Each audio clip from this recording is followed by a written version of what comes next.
Bismillahirrahmanirrahim. Assalamualaikum warahmatullahi taala wabarakatuh. Alhamdulillah, wassalatu wassalamu ala sayyidina Rasulillah wa ala alihi wa ashabihi wa man walah. Subhanaka la ilma lana illa ma 'allamtana innaka antal alimul hakim wa la haula wa la quwwata illa billahil aliyyil azim wa ba'd.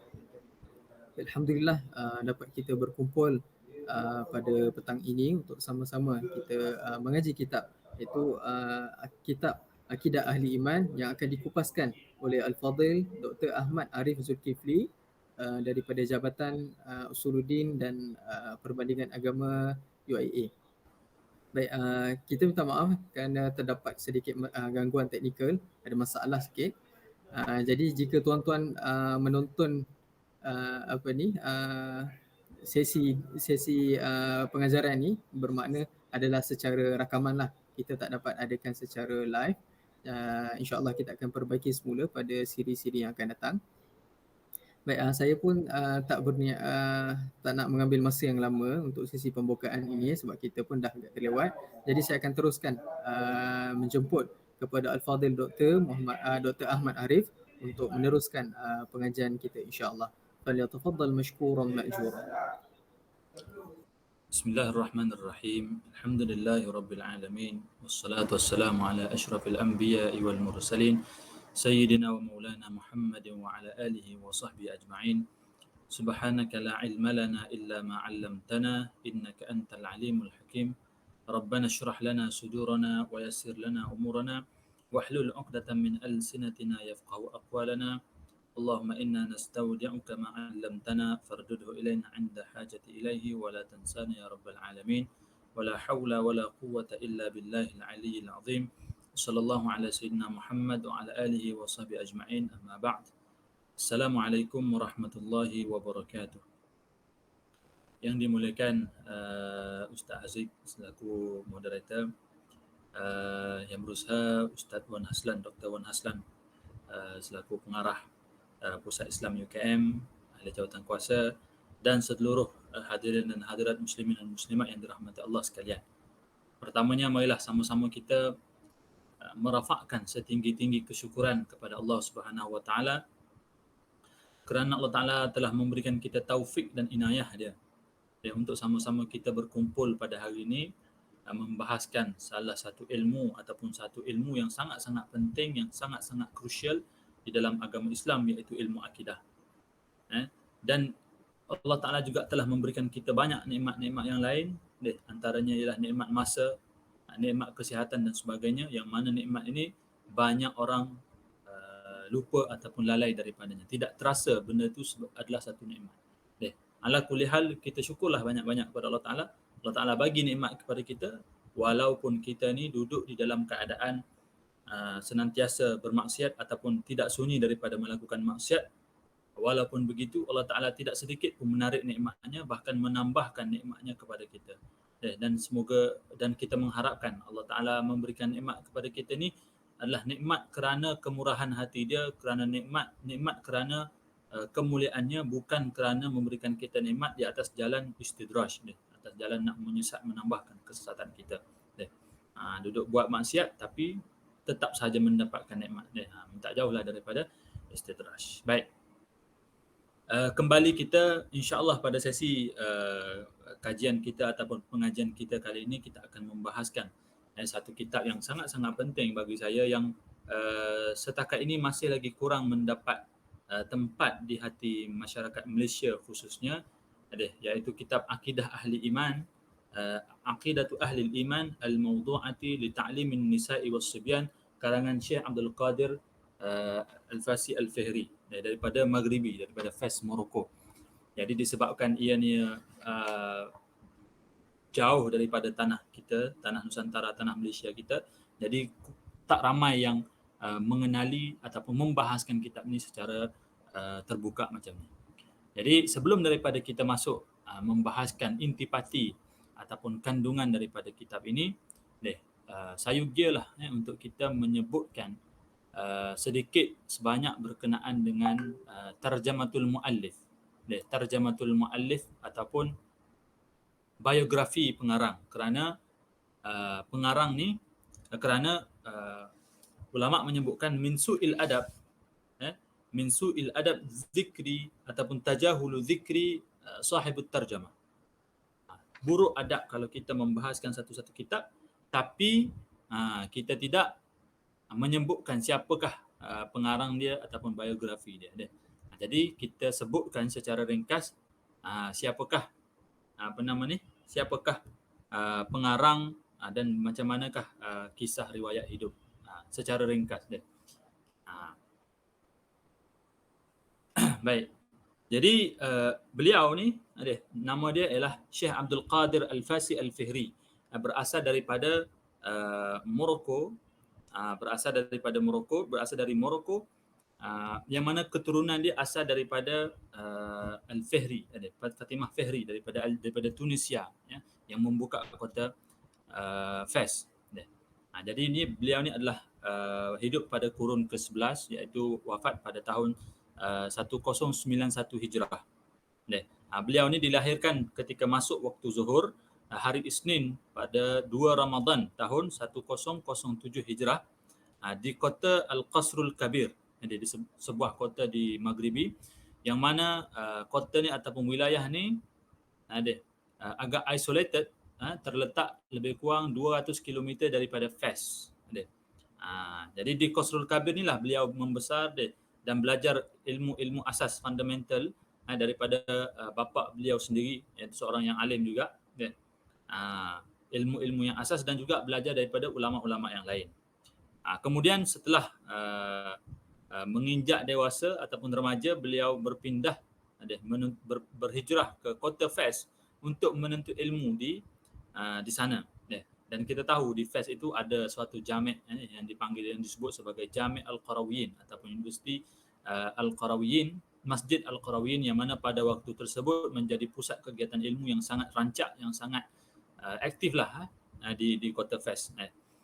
Kalaulah di Mesir itu adanya Al-Azhar, maka di Maghribi itu ataupun di Gharbul Islami itu adanya Jami' Al-Qarawiyyin, adanya Jami' Zaitunah di Tunisia dan sebagainya. Jadi Syekh Abdul Qadir Al-Fasi Fihri ni, antara guru dia ramai. Dia ada ramai guru dia, antaranya ialah Syekh Abdul Abbas Ahmad bin Muhammad Al-Maqqari ataupun Al-Maqarri At-Tilimsani daripada At-Tilimsan, yang mana terkenal dengan kitab beliau iaitu Manzumah Idha'atud Dujunnah fi I'tiqadi Ahli Sunnah, nama kitab dia. Dan ini adalah satu kitab yang famous dalam meringkaskan ataupun menazamkan, mensyairkan kitab Ummul Barahin karangan Imam As-Sanusi yang ma'ruf di tempat kita. Jadi setelah lama beliau berada di Fes, beliau pun ingin pulang. Bila dah belajar, bila dah habis belajar, tamat pengajian, beliau ingin pulang ke Qasrul Kabir, ke tempat asal beliau. Tapi semasa perjalanan itu beliau dirompak, berjumpa dengan perompak, lalu semua harta-harta dia dirompak. Maka tak sempat sampai separuh jalan, kena jumpa dengan perompak, kena rompak, lalu beliau pun balik kembali semula ke Fes. Jadi bila kembali ke Fes ni, pak cik dia yang berada di Fes pada waktu itu bagi tahu, ni makna dia, alamat dia, kamu sepatutnya kamu kena kekal duduk di Fes, tak boleh balik. Jadi long story short, beliau pun berkahwinlah dengan orang Fes dan mengaji dan berkhidmat di Fes. Jadi Syekh Abdul Qadir ni secara ringkasnya, antara mihnah dia, antara pekerjaan yang dia buat sebagai satu source of income dia adalah menyalin manuskrip. Now this is interesting. Di kita panggil di dunia barat Islam, menurut Western Islamic tradition, mereka ini dikenali sebagai kopis ataupun nusakhul maktub, orang yang menyalin balik manuskrip. Jadi contohnya ada satu orang imam mengarang orang alim mengarang satu manuskrip, mengarang satu kitab, lalu kitab ini dikopi oleh ramai anak murid dia contohnya. Kerana pada waktu itu tidak ada mesin fotostat macam hari ini, maka orang kalau nak dapatkan kitab itu kena tulis, kena salin. Maka beliau ni antara kerja dia adalah ambil upah salin manuskrip. Jadi ini kita panggil sebagai nusakhul makhtut. Dan maklumat ini, data ini kita boleh dapatkan di bahagian kolofon di setiap manuskrip. Biasanya nusakh ini ataupun copies dalam bahasa Inggeris, copies ini akan menuliskan nama mereka. Selesai kamula ataupun selesai dikarangkan disalin manuskrip ini pada tarikh sekian-sekian oleh Alayadiman kata wa kata. Jadi inilah hirfah beliau, inilah pekerjaan beliau untuk menyara kehidupan selain daripada mengajar dan sebagainya.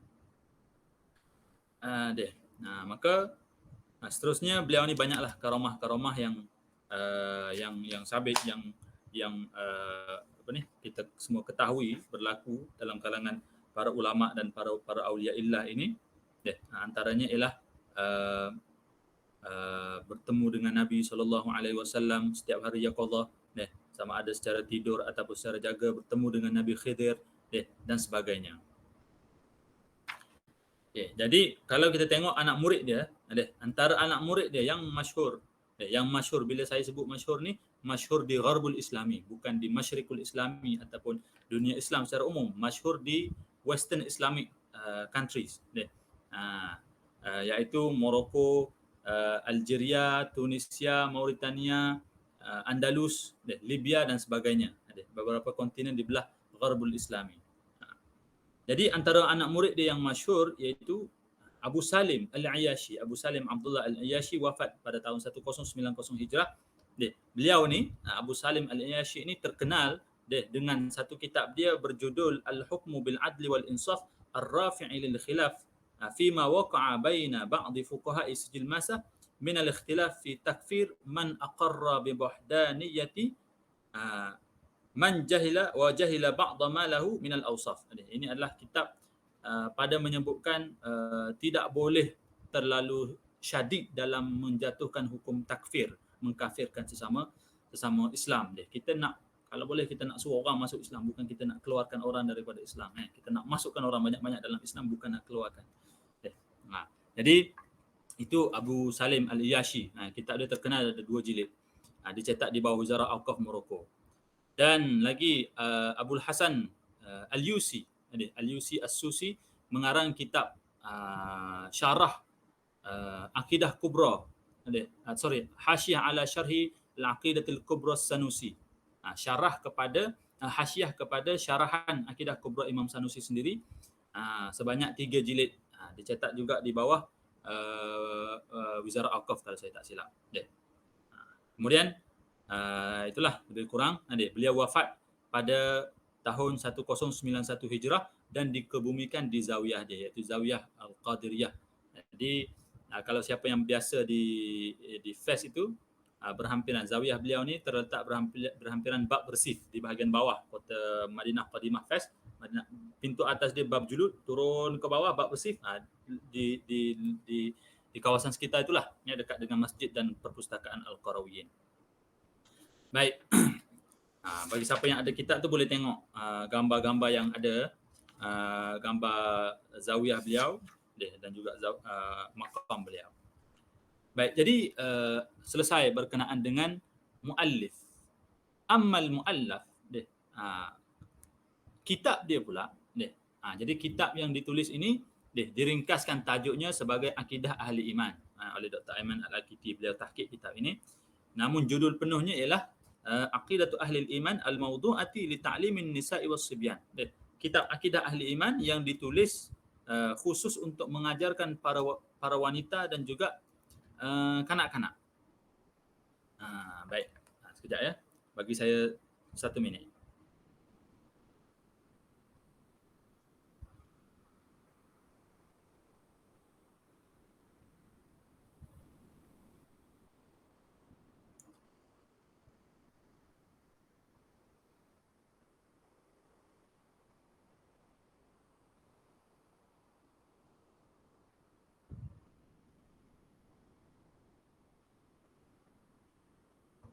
Baik. Kitab ini dikarang khusus untuk kaum wanita dan juga kanak-kanak. Jadi kitab ini sebenarnya ditulis dengan laras bahasa yang sangat-sangat simple. Tidaklah panjang dan bahasanya tidaklah bahasa yang fancy, kalimah-kalimah yang fancy, tidak kan, kalimah yang biasa, yang ringkas, yang mudah untuk difahami oleh kanak-kanak. Jadi kitab ini merupakan satu kitab yang bermanhaj al-Asy'ariyah. Al-Asy'ariyah membahaskan tentang al-uluhiyat, an-nubuwat dan as-sam'iyat. Tidak membahaskan bab at-tabi'iyah, kerana kita tahu dalam akidah kebanyakan muallafat dalam akidah itu membahaskan empat unsur ini ataupun empat anasir ini. Tapi kitab ini tidak membahaskan anasir ataupun unsur at-tabi'iyat. Yang mana at-tabi'iyat ini membahaskan perkara-perkara seperti arak dan jirim, jauhar dan sebagainya, itu dibahaskan dalam at-tabi'iyat. Tapi dalam kitab ini beliau tidak membahaskan perkara tersebut. Sebaliknya berpada dengan hanya 3 perbahasan utama sahaja. Jadi kitab ini disusun tanpa menyebutkan dalil-dalil. Muallif tidak menyebutkan dalil secara khusus bagi setiap sifat-sifat Allah Ta'ala dan sebagainya, itu tidak disebutkan secara khusus. Hanya menyebutkan apa yang perlu difahami, yang perlu dihafal oleh kanak-kanak ataupun para wanita ummahatul mukminin, ibu-ibu orang-orang mukmin. Jadi kitab ini juga membahaskan juga perkara-perkara yang ghaibiyat, seperti hari kiamat, tanda-tanda kiamat, macam mana zuhurnya Dajjal, Imam Mahdi, dan juga Nabi Isa alaihi salam. Jadi walaupun kitab ini ringkas, sebenarnya mempunyai fawaid yang banyak. Tapi oleh kerana dibimbangi fawaid yang banyak itu terluput, maka cucu Syekh Abdul Qadir ini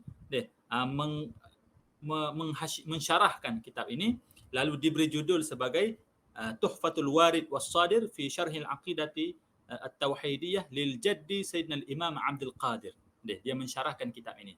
Kitab ini Tuhfatul Warid ini telah ditahqiq oleh Dr. Nabila Zikri sebagai tesis PhD beliau dan lulus di Universiti Al-Qarawiyyin, Kuliah Usuluddin di Tetuan.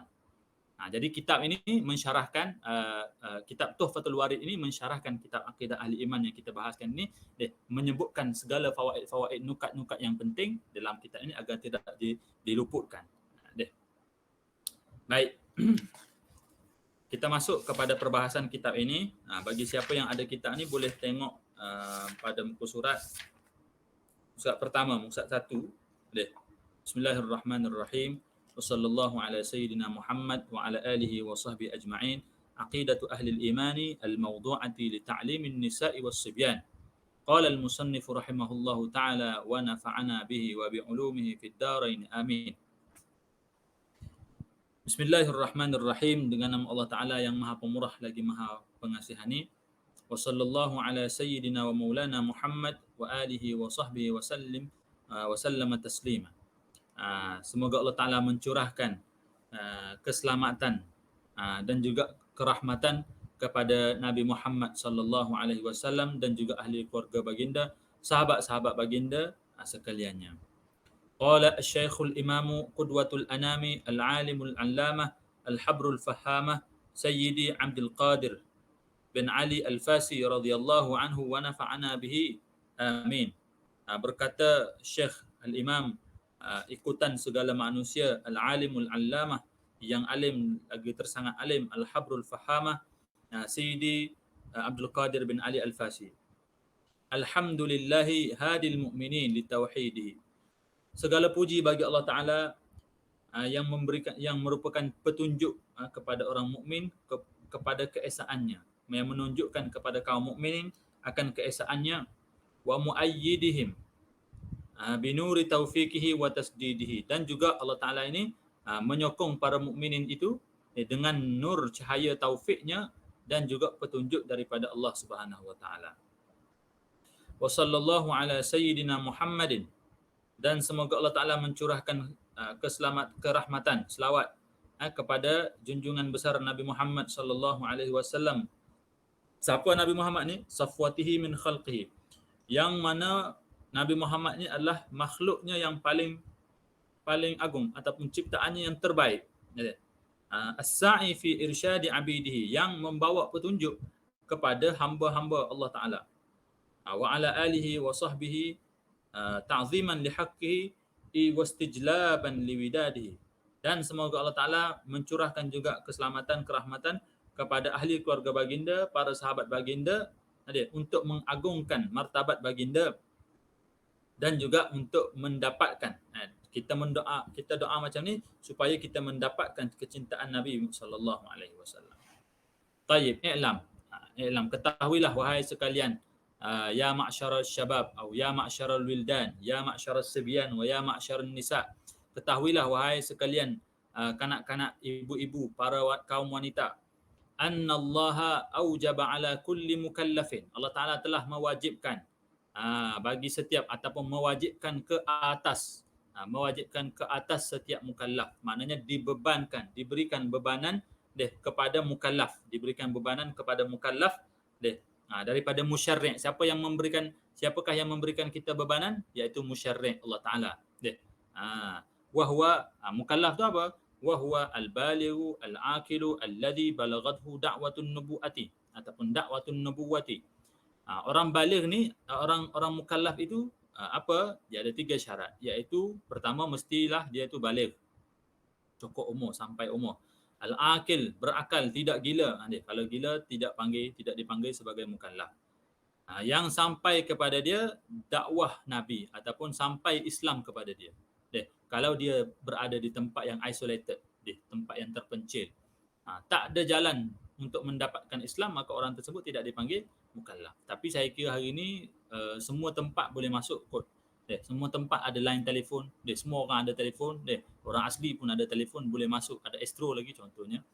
Maka kita kata mereka ini telah mendapatkan Islam. Tapi kalau betul ada yang tidak ada cara untuk mendapatkan agama Islam, tidak mendapatkan seruan Nabi ini, maka orang tersebut tidak dipanggil sebagai mukallaf. Maka apa yang wajib ke atas mukallaf itu? An yakuna arifan. Allah Taala mewajibkan setiap mukallaf ni untuk mengetahui, untuk menjadi orang yang mengetahui. An yakuna arifan, orang yang mengetahui apa? Bima yajibu lahu subhanahu wa ma yastahilu alaihi wa ma yajuzu fi haqqi. Mewajibkan setiap mukallaf ni untuk jadi orang yang mengetahui apa yang wajib bagi Allah Taala, apa yang mustahil bagi Allah Taala, dan juga apa yang harus bagi Allah Taala. Jadi basically, sebelum kita membahaskan masuk lebih panjang, we have to bear in mind, kena ada dalam kepala kita bila kita membahaskan ilmu akidah ini, kita membahaskan dalil akal. Okay, kita membahaskan dalil akal. Kita tidak membahaskan dalil syarak. Bila kita kata wajib bagi Allah Taala, itu bukanlah maknanya Allah Taala itu mesti buat benda tu, kalau dia tak buat dia berdosa. Dosa pahala itu adalah diberikan kepada mukallaf. Musyarri' yang memberikan. Takkanlah Allah Taala, kalau Allah Taala tak buat benda tu Allah Taala berdosa. Siapa yang nak bagi dosa? Kalau ada sesuatu yang boleh memberi dosa kepada Allah Taala, maka berarti orang tersebut lebih superior, lebih hebat daripada Allah Taala. Maka bila kita sebut wajib atas Allah Taala ni, wajib bagi Allah Taala, itu wajib pada akal kita untuk mengatakan Allah Taala itu mesti bersifat dengan sifat tersebut. Mengetahui apa yang wajib daripada sifat-sifat lah. Mengetahui apa yang wajib bagi Allah Taala daripada sifat-sifat. Mengetahui sifat-sifat yang wajib bagi Allah Taala. Mengetahui sifat-sifat yang mustahil atas Allah Taala. Dan mengetahui juga sifat-sifat yang sifat harus bagi Allah Taala. Jadi kita membahaskan hukum akal. Oh Ustaz, kenapa kita mendahulukan dalil akal daripada dalil akal? Tak. Kita bukanlah bermaksud mendahulukan dalil akal daripada dalil nakal. Kita membahaskan dalil akal itu sesuai dengan dalil nakal. Contohnya, bila orang tanya apakah dalil bagi keesaan wahdaniyah Allah Taala? Allah Taala, apakah dalil yang menunjukkan Allah Taala ni esa? Dalilnya apa? Dalilnya ialah qul huwallahu ahad. Katakanlah Allah Taala itu esa. Itu dalil dia. So, macam mana kita nak faham berdasarkan dalil ayat Quran ini, raw material ni, ayat Al-Quran ini mengatakan Allah Taala itu satu. Macam mana wajah istidlal dia? Macam mana kita nak faham? semata-mata menyebutkan dalil. Kalau orang tanya ada dalil Quran tak? Ada dalil Quran. Apa dia? Qul huwallahu ahad. Nah, itu dalil Allah Taala itu esa. Tapi macam mana kita nak faham keesaan Allah Taala tu? Sebab apa? Sebab bila kita sebut dakwah, bila kita sebut tauhid, bila kita sebut akidah, itu adalah perkara pertama yang membezakan antara orang tersebut Muslim ataupun tidak Muslim, kufur ataupun beriman.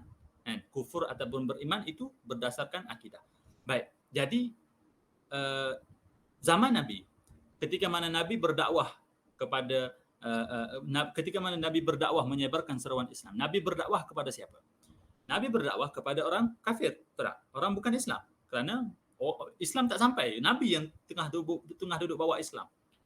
Jadi Nabi menyeru orang-orang bukan Islam untuk masuk Islam. Contohlah.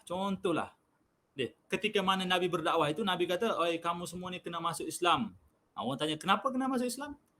Sebab apa? Sebab Islam ini adalah agama yang benar di sisi Allah Ta'ala. Inna dina indallahi al-Islam. Nabi bawa dalil Al-Quran dan Sunnah. Apa agak-agak orang kafir Quraisy pada waktu itu boleh terima tak? Dia kata apa? Dia kata, ni kalam siapa contohnya? Ni yang kamu sebut, yang kamu baca ni Al-Quran itu, kalam siapa? Nabi, tengok Nabi itu dituduh apa? Apa yang orang tak sebut kat Nabi? Orang sebut kahanah lah, sahir lah, tukang sihir lah, tukang buat silap mata lah, macam-macam. Dan bagi mereka Al-Quran itu adalah Al-Quran itu adalah kalam Nabi. Nabi buat sendiri Quran itu. So, dia kata apa? Ini bagi kami ini bukan Al-Quran, ini bukan kalam yang suci, yang sacred yang kita kena agung-agungkan. Ini adalah kamu yang bawa. Contohnya kan. Ataupun hari ini kalau kita kata dekat orang yang bukan Islam, "Oh, kamu kena masuk Islam. Kalau kamu tak masuk Islam, kamu akan masuk neraka." Kan? Kerana orang bukan Islam itu akan kekal dalam neraka. Kalau kita kata. Jadi, dia kata, apa bukti kenapa saya nak kena masuk Islam? Dia kata apa? Sebab Allah Ta'ala sebut dalam Al-Quran, "Kadza wa kadza minal adillah." Jadi orang kafir tu kata, orang bukan Islam akan kata apa? Dia kata itu agama itu Al-Quran itu adalah daripada kalam Nabi kamu. Dan Nabi kamu ni, Nabi kita ni, apa yang orang kafir hari ni, orang bukan Islam sebut, non-Muslim sebut pada Nabi kita. Macam-macam pedofilnya lah, apa lagi, tuduhan-tuduhan. Macam-macam lah. Kan? Dan dia orang tak beriman. So, kalau kita bawa mujarrad, kalau kita bawa semata-mata dalil Al-Quran dan hadis jadi kepada orang bukan Islam, nak dakwah kepada orang Islam, of course dia orang tak akan terima. So, memerlukan kepada kita explain, kita terangkan dalil akal. Kita terangkan dalil akal. Dan of course dalil akal ini marji' dia adalah Al-Quran dan Sunnah. Bukanlah datang daripada pemikiran falsafah dan sebagainya, bukan. Semuanya adalah mustanbatun minal Al-Quran was Sunnah. Semuanya datang daripada Al-Quran dan As-Sunnah.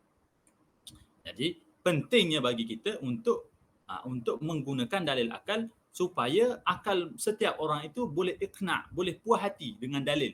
Kan? Contohlah kita kata Tuhan itu satu. Tak mungkin Tuhan itu ada banyak. Tak mungkin Tuhan itu ada dua ataupun tiga, Trinity dan sebagainya. Tak mungkin. Orang kata, macam mana? Cuba bagi gambarannya. Macam mana taswir dia? Kita kata Tuhan itu mesti bersifat satu, mesti bersifat tunggal. Kerana kalau dia tidak tunggal, kalaulah katalah ada dua Tuhan, contohlah, kan? Kalau ada dua Tuhan, maka nescaya alam ni akan rosak. Macam mana nescaya alam ni akan rosak? Okey, sekarang ni kita bercerita tentang Tuhan.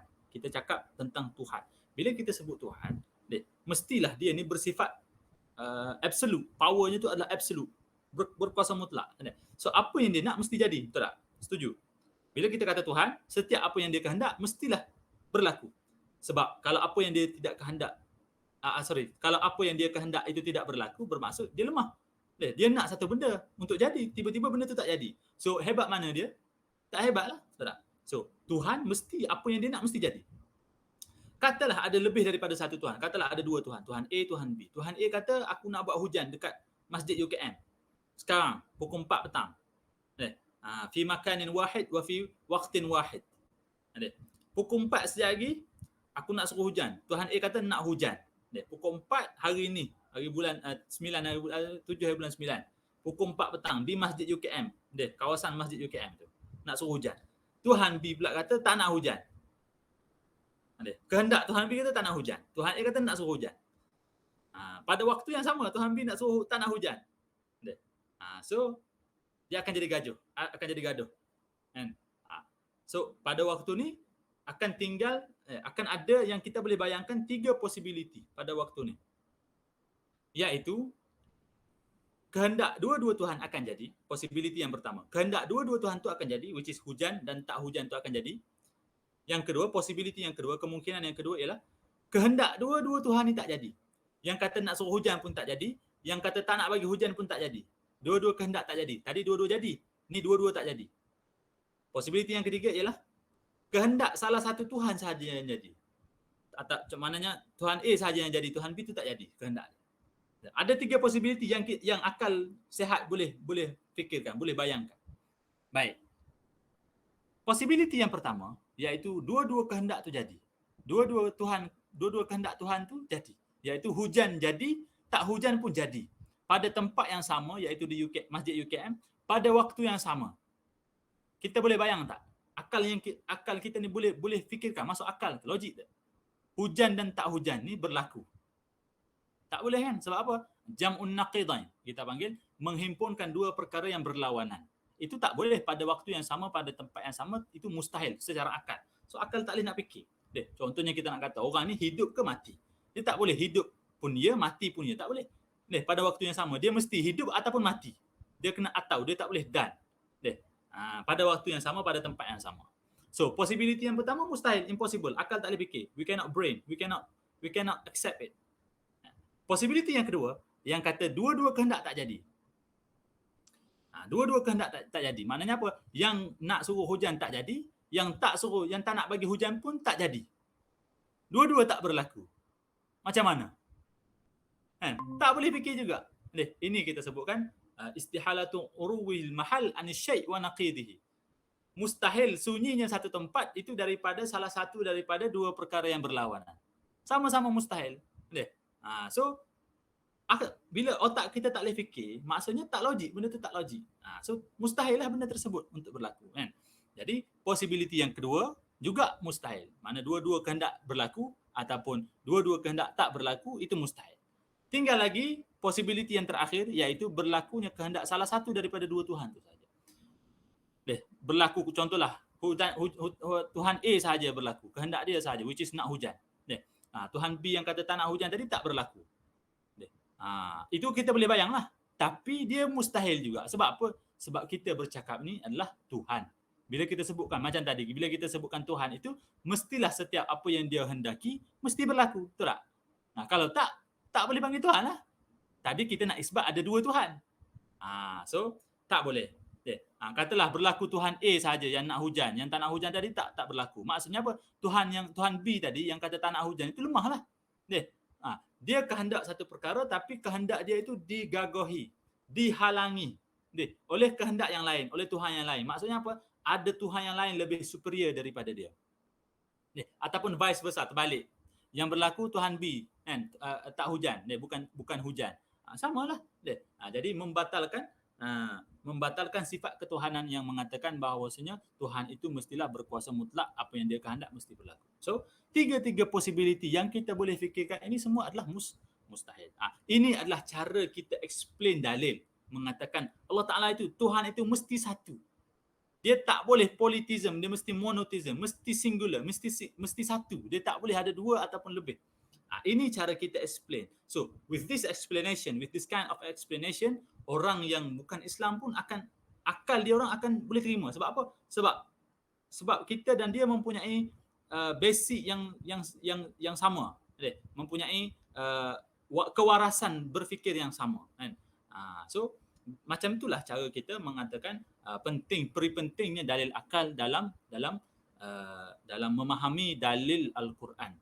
Dalil naqli dalam bab akidah. Baik. Itu contoh saja kan. Okey, baik. Seterusnya kita masuk kepada fasal yang pertama. Fasal yang pertama iaitu faslun fil ilahiyat. Fasal pada menerangkan tentang ketuhanan. Macam yang kita sebutkan tadi, kitab ini tidak membahaskan sifat ataupun tidak membahaskan bab tabi'iyat, jauhar dan arad itu, kerana menganggap perbahasan itu agak eksplisit, agak penting, agak sukar untuk difahami oleh audiens kitab ini, iaitu kanak-kanak dan juga kaum wanita, kaum wanita, ibu-ibu yang sibuk, yang tak ada waktu nak mengaji, nak apa panggil, meneliti kan. So kita hanya bagi yang siap untuk dimakan je, bukan untuk dimasak apa semua, tak. Dalil-dalil yang dah siap, ready made dah. Tinggal makan je kita. Bukan nak suruh nak suruh masak dulu. Baik. Fal wajibu lahu kullu kamalin. Maka antara sifat yang wajib bagi Allah Ta'ala itu wajib bagi akal. Wajib akal kita mengatakan Allah Ta'ala itu mesti bersifat dengan sifat tersebut. Apa dia sifat tersebut? Ialah kullu kamalin. Semua sifat-sifat kesempurnaan. Maka setiap sifat-sifat kesempurnaan itu adalah sifat Allah Ta'ala. Setiap sifat sempurna itu adalah sifat Allah Ta'ala. Dan juga setiap sifat yang sempurna yang layak bagi diri dia. Kerana tidak semua sifat sempurna itu layak kita nisbahkan kepada Allah Ta'ala. Kerana contohnya, kita manusia. Kita manusia ni kita ada sifat, antara sifat sempurna bagi kita ialah bila orang tu berkahwin, dia dapat anak. Orang yang tak kahwin, tak dapat anak, ini kita panggil tak sempurna dia. Tak ada zuriat. Bila ada zuriat, barulah sempurna hidup dia, kita sebut dia. Maka sempurnanya hidup manusia dengan adanya zuriat, walaupun ia adalah satu sifat sempurna bagi manusia, tapi nak menisbahkan ia kepada Allah Ta'ala tidak boleh. Sebaliknya Allah Ta'ala itu dengan tiada anak itulah menjadi sempurna dia. Mana sifat sempurna Allah Ta'ala itu ialah tidak ada anak. Maka kita kata semua sifat sempurna yang layak bagi diri dia, itu adalah sifat dia. Dan begitu juga sebaliknya, setiap sifat yang menunjukkan kekurangan, maka kita nafikan daripada Allah Ta'ala. Allah Ta'ala tidak bersifat dengan sifat-sifat kekurangan yang menunjukkan dia ni lemah, yang menunjukkan dia ni berhajat, perlu kepada yang lain. Itu maka kita nafikan ia daripada Allah Ta'ala. Fahuwa mawjudun, dan Allah Ta'ala itu wujud, ada. Maknanya ada, betul-betul ada. La yajuzu alaihil adamu. Tidak harus ataupun mustahil. Tidak harus di sini dengan makna mustahil. Mustahil atas Allah Ta'ala itu al-adamu, ketiadaan. Ketiadaan sabiqan wala lahiqan. Sama ada dari sudut masa lampau ataupun lahiqan yang akan datang.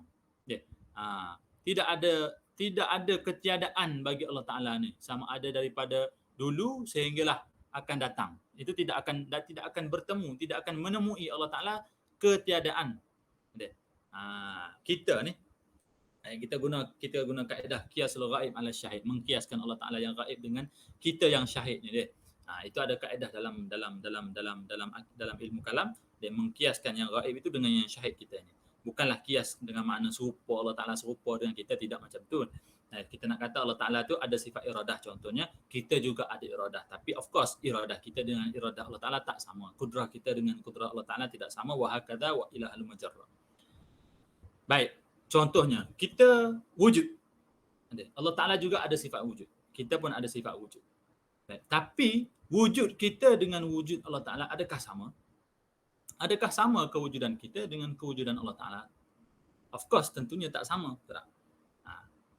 Adanya kita, wujudnya kita hari ini itu dimulai dengan tiada, dimulai dengan ketiadaan. Betul kan? Adanya kita hari ini dimulai dengan ketiadaan. Contohnya kalaulah orang tu lahir tahun 2000, maksudnya sebelum tahun 2000 dia tidak ada. Tahun 1999 dan ke bawah, itu dia tidak ada, disebut tidak ada. Bila datang tahun 2000, barulah dia lahir, barulah dia disebut sebagai ada. Maknanya adanya dia itu dimulai dengan tiada. Adapun Allah Ta'ala, adanya Allah Ta'ala, wujudnya Allah Ta'ala itu adalah tidak ada, tidak dimulai dengan tiada. Maknanya apa? Maknanya ada itu sejak sedia kala. Adanya sejak azali lagi. Dah memang ada. Dah memang ada, dah memang sedia ada, sedia kala. Itu sifat wujud kidam, sifat wujud dan kidam. Kemudian sifat yang seterusnya baqa', iaitu wujudnya Allah Ta'ala ni wujud sampai bila-bila, tidak akan bertemu dengan ketiadaan. La yalhaqul adam, tidak akan bertemu dengan kewujudan Allah Ta'ala ini sebarang ketiadaan. Maksudnya apa? Kita contohnya, kita ada tahun 2000, sebelum tahun 2000 kita tidak ada. Kemudian tahun 2000 kita ada, 2001, 2002, 2010, 2020 kita ada, tiba tahun 2030 kita mati. Maknanya kewujudan kita sekarang ni telah didatangi dengan ketiadaan. Mati ni, bila sebut mati, tak adalah ni. Dah tidak ada. Maknanya apa?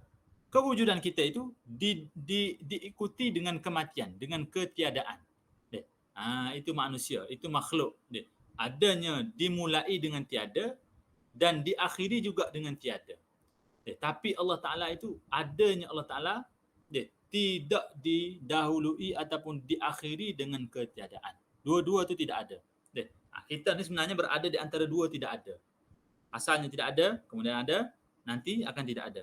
Adapun Allah Ta'ala, asalnya memang ada, sekarang sedia ada, dan sampai bila-bila akan senantiasa ada. Tidak akan bertemu dengan ketiadaan sama sekali.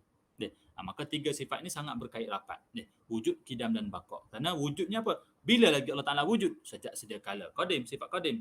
Sifat kidam. Sampai bila Allah Ta'ala wujud? Sampai bila-bila Allah Ta'ala akan wujud, tidak akan bertemu dengan ketiadaan sama sekali. La yajuzu alaihil adamu sabiqan wala lahiqan. Qadimun la awwala lahu. Allah Ta'ala itu qadim, terdahulu. Tidak ada permulaan bagi kewujudan Allah Ta'ala. Dia macam yang kita sebutkan tadi. Baqin la akhira lahu. Allah Ta'ala itu kekal abadi. Tidak ada pengakhiran bagi kewujudan Allah Ta'ala. Maksudnya apa? Allah Ta'ala akan wujud sampai bila-bila, tidak akan sirna, tidak akan hancur, tidak akan fana. Kita akan fana bila sampai expired date, bila sampai tempoh mati kita maka tidak adalah kita, binasalah kita.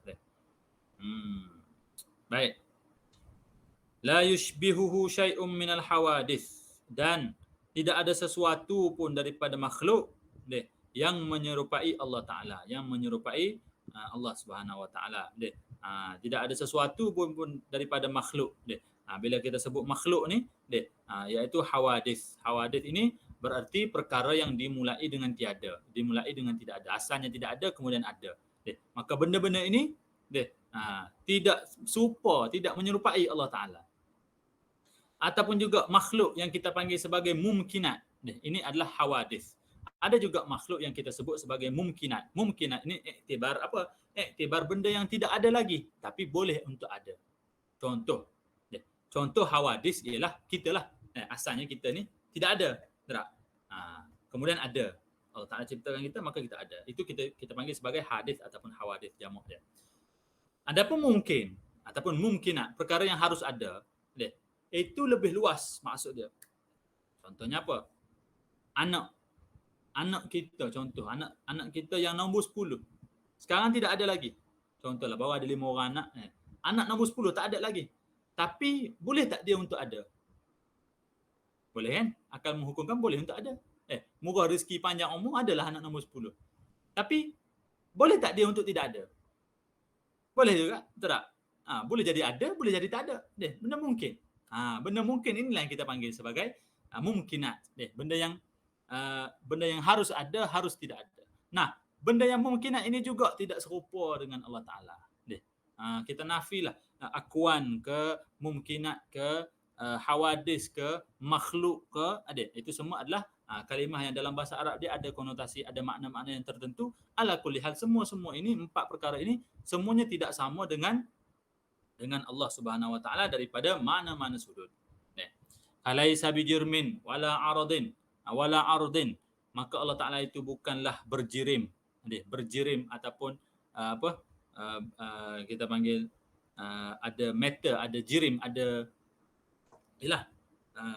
zat berjirim. Allah Ta'ala itu bukanlah berjirim.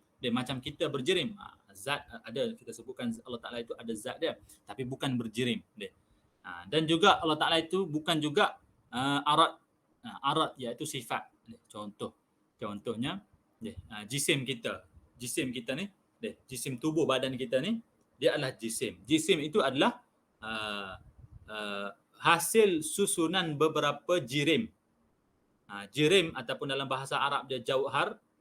Maka jauhar itu bersusun, maka jadilah jirim. Maka jirim itu tengoklah jirim kita, jirim apa semua dia. Itu adalah jirim. Matter. Kemudian Arad itu adalah sifat. Ada sifat bagi jirim, bagi jisim kita ni. Kalau tubuh kita ni ada lembut dia. Lembut warna apa kita ni, kulit kita warna apa, bau, itu adalah sifat.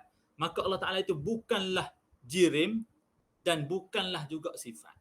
Dia. Ini penting kita mengaji sebenarnya at-tabi'iyat dia. Perkara-perkara berkaitan dengan jauhar dan arad untuk mengetahui dia. Bottom line is untuk kita boleh membezakan antara makhluk dengan khalik, makhluk dengan Allah Taala pencipta dia. Itu relevannya, itu kepentingan dia. Wala fi jihatin, dan juga Allah Taala itu tidaklah berada pada mana-mana arah. Dia bukan berada di atas ke, di bawah ke, di kiri kanan ke, di dalam ke, di luar ke, bukan. Wala fi makanin, Allah Taala juga bukan berada pada tempat. Di mana-mana tempat Allah Taala tidak berada di mana-mana tempat. Wala fi zamanin, juga Allah Taala tidak berada pada mana-mana waktu. Mana-mana masa. Wala yatahayyaz, Allah Taala juga tidak memenuhi ruang kosong. At-tahayyuz itu memenuhi ruang. Maka Allah Ta'ala ni bukan memenuhi ruang. Allah Ta'ala sebelum daripada dia menciptakan segala makhluk yang ada pada waktu tersebut, kita panggil sebagai azali, waktu azali dia. Waktu azali yang ada pada waktu tersebut apa dia?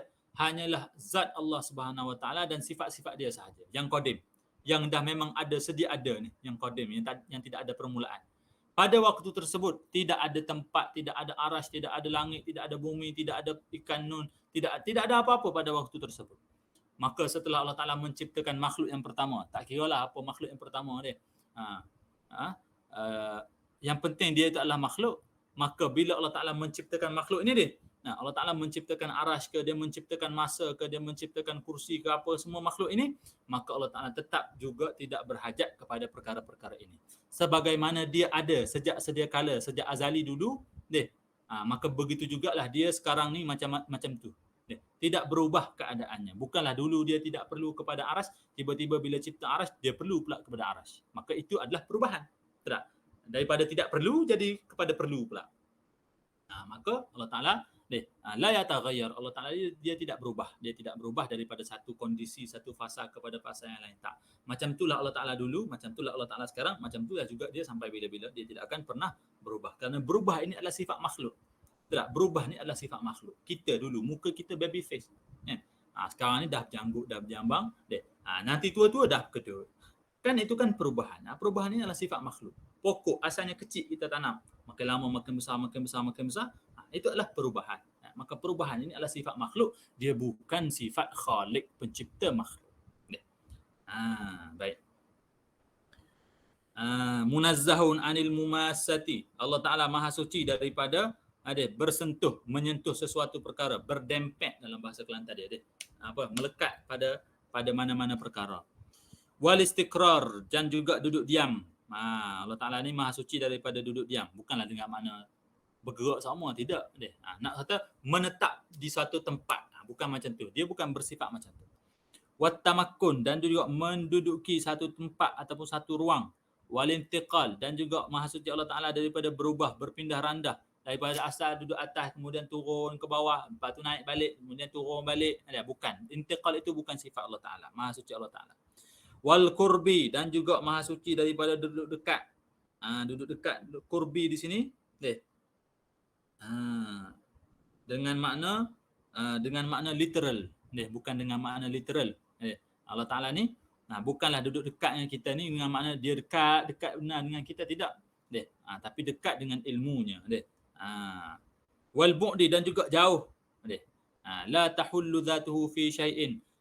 Zatnya Allah Subhanahu Wa Ta'ala itu tidak bertempat pada sesuatu. Dia tidak duduk menyerap dalam satu tempat ataupun satu benda, ataupun benda tersebut menyerap dalam dia, tidak sama sekali. Wala yahullu syai'in fi dhatihi. Wala yahmiluhu syai'un, dan Allah Ta'ala tidak ada sesuatu pun yang dapat memikulnya. Tidak ada sesuatu yang dapat memikul Allah Subhanahu Wa Ta'ala. Kerana Allah Ta'ala ni bukan jenis boleh dipikul. Adapun arasy, arasy itu adalah tempat itu adalah suatu perkara, satu jisim yang besar, maka dia harus untuk dipikul. Itu seperti mana yang disebutkan dalam Al-Quran yauma fawqahum yauma idzin thamaniyah. Di hari akhirat nanti Akan ada 8 malaikat yang akan menanggung arasy. Sekarang ni ada 4, bila akhirat nanti akan jadi 8 yang menanggung arasy tersebut. Itu sebut sabit dalam ayat Quran. Tapi tidak menyebutkan Allah Taala. Maka Allah Taala itu dia bukan jenis boleh dipikul, boleh dipegang beban beratnya dan sebagainya. Wal arsyu, al arsyu dan arash, wa ma hawa dan apa yang berada sekeliling arash itu, wal malaikatu dan para malaikat yang memikul arash tersebut, alhamiluna lahu mahmuluna biqudrati. Mereka itu semua menanggung arash Allah Subhanahu wa taala itu dengan kekuasaan Allah Taala. Bukan dengan kudrat mereka sendiri. Kerana makhluk itu tidak memberi manfaat, tidak memberi mudarat, tidak boleh memberi bekas sama sekali. Kita pun sama, kita tidak boleh memberi bekas. Makhluk itu tidak boleh memberi bekas. Yang memberi bekas hanya Allah Subhanahu wa taala. Memberi bekas daripada mana-mana sudut. Bagi sembuh ke, bagi sakit ke, bagi kenyang ke, bagi lapar ke, bagi efek kena tampar sakit ke apa semua tu, itu semua adalah dengan Allah Subhanahu wa taala, kekuasaan Allah Subhanahu wa taala, bukan dengan kekuasaan kita sendiri. Dan mereka yang menanggung arasy Allah Taala ini, wa tahta qahri, itu semua berada di bawah taklukan Allah Taala, di bawah kekuasaan Allah Subhanahu wa taala, wa fi qabdati, dalam kekuasaan Allah Taala, di bawah taklukan Allah Taala. Fa kullu ma yakhturu bil bal, maka setiap apa yang terlintas dalam fikiran kita, dalam benak fikiran kita, au yartasimu fil khayal, ataupun yang tergambar dalam khayalan kita, minat takyifat wal amsal, daripada bagaimana daripada bagaimanakah Allah Subhanahu wa taala bentuknya, keadaannya, apa-apa yang terlintas dalam kepala kita, ataupun ada rupa, macam ni kot Allah Taala, macam ni kot, itu semua yunazzahu anhul kabirul muta'al, itu kita disucikan Allah Subhanahu wa taala daripada perkara-perkara itu. Kerana yang boleh digambarkan, yang dikhayalkan itu adalah makhluk. Allah Taala bukan makhluk, maka dia tidak boleh digambarkan. Apa yang tergambar itu bukan Allah Subhanahu wa taala. Kita nafi cepat-cepat daripada Allah Subhanahu. Itu semua bukan Allah Taala. Allah Taala sebut dalam Al-Quran, laisa kamitslihi syai'un wa huwas samiul basir. Allah Taala itu tidak ada yang seumpama dengan Allah Subhanahu wa taala itu sesuatu pun. Dan Allah Subhanahu wa taala lah yang Maha mendengar lagi Maha melihat. Okey, saya rasa cukuplah dulu untuk sebagai mukaddimah kita menyebutkan sifat wujud, qidam dan baqa, dan juga mukhalafatul hawadits. Kemudian nanti kita akan sambung pada sifat yang seterusnya, iaitu qaimun binafsihi. Aqulu qawli hadza wa astaghfirullahal azim li wa lakum. A'udzubillahi minasyaitonir rajim. Bismillahirrahmanirrahim. Alhamdulillahirabbil alamin, wassalatu wassalamu ala asyrafil anbiya'i wal mursalin wa ala alihi wa sahbihi ajma'in. Allahumma rzuqna ilman nafi'a wa rizqan wasi'a wa shifaa'an min kulli da'. Wa sallallahu ala sayyidina Muhammad wa ala alihi wa sahbihi ajma'in. Walhamdulillahirabbil alamin. Assalamualaikum warahmatullahi wabarakatuh. Kembali kepada moderator. Waalaikumsalam warahmatullahi wabarakatuh. Dan terima kasih diucapkan kepada Al-Fadhil Dr. Ahmad Arif Zulkifli atas pencerahan berkenaan dengan kitab yang kita bacakan ini, iaitu kitab Akidah Ahli Iman. Baik, kita telah mengulas beberapa perkara, iaitu mukadimah dan juga sebahagian dengan bab ilahiyat. Jadi insya-Allah pada siri-siri seterusnya kita akan cuba untuk khatamkan kitab ini, dan insya-Allah ada 4 sesi lagi. Kita daurah ini akan dilaksanakan selama 5 sesi. Seperti biasa, hari Rabu setiap bermula daripada minggu ini sehinggalah minggu yang ke-5, dan bermakna pada hari ini 7 hari bulan, 14, 21, 28 dan kemudian minggu yang seterusnya masuk bulan Oktober. Dan boleh rujuk nanti di poster. Dan insya-Allah sekadar itu sahaja. أقول قولي هذا وأستغفر الله العظيم لي ولكم. والسلام عليكم ورحمة الله تعالى وبركاته. Baik doktor, Allahu Akbar. Minta maaf ya doktor. Okey. Kami dah biasa dah dengan OBS, tapi tiba-tiba tadi dia ada update. Kemudian dekat bahagian mixer tu, audio tu, dia tak detect langsung. Saya dah buat live lah tadi dekat FB, tapi dekat S tu pun dia dah tulis lah video video have sound. Dah risau dah ni. Kita tengok memang tak ada. Tapi tak apa, yang ni saya record guna Streamlab. Kemudian nanti akan nanti kita punya bahagian multimedia akan edit dan akan post lah. Kita akan post ke Facebook dan YouTube saya lah. Boleh. Tapi insyaAllah next week will be better lah insyaAllah. InsyaAllah. Okay, terima kasih doktor. Sama-sama. Okay. Assalamualaikum. Waalaikumsalam warahmatullahi wabarakatuh.